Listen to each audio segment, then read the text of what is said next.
अस्सलाम वालेकुम जी। अज साढ़े नाल ने सिकंदर भाई बड़े अच्छे जेह्ड़े ना फनकार भी ने, इंसान भी ने, और बड़ा अच्छा ढोल, बहुत अच्छा उस्ताद लोग ने। तो इन्हों को एक वाकया पूछने सिकंदर भाई जी जी एक बगलोल दीवाना साहब होए ने।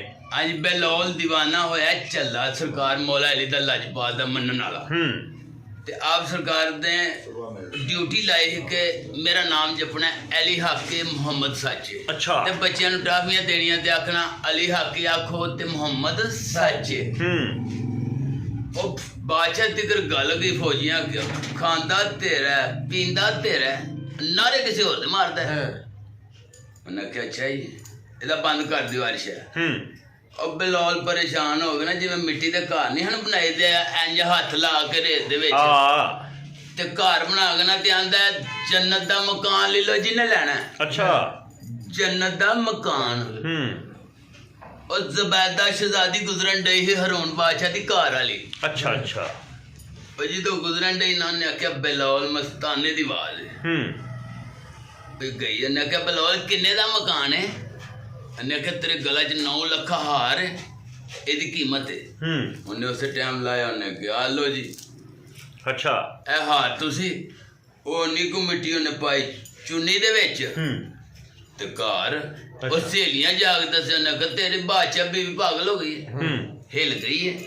उन्हें कहा दसो तो सही। उन्हें कहा इन्ने को रेत लैन दी ते आंदी मैं जन्नत दा मकान लैन दा ते 9 लाख हार दे आई एडा कीमती।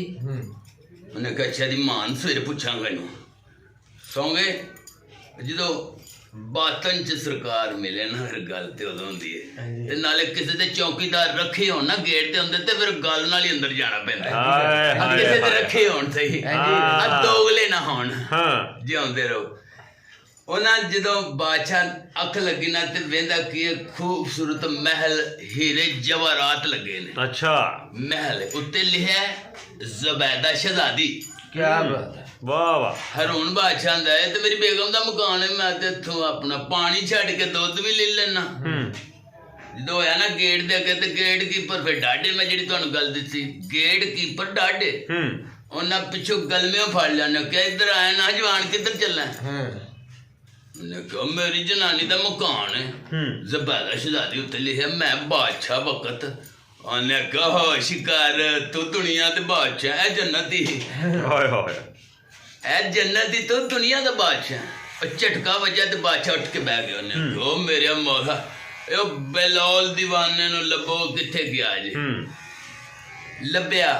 आख्या बलौल दीवाने मेरी घर वाले नू तू 1 9 लाख हार तो जन्नत दा मकान दिता है, मेरे को भी ले लै।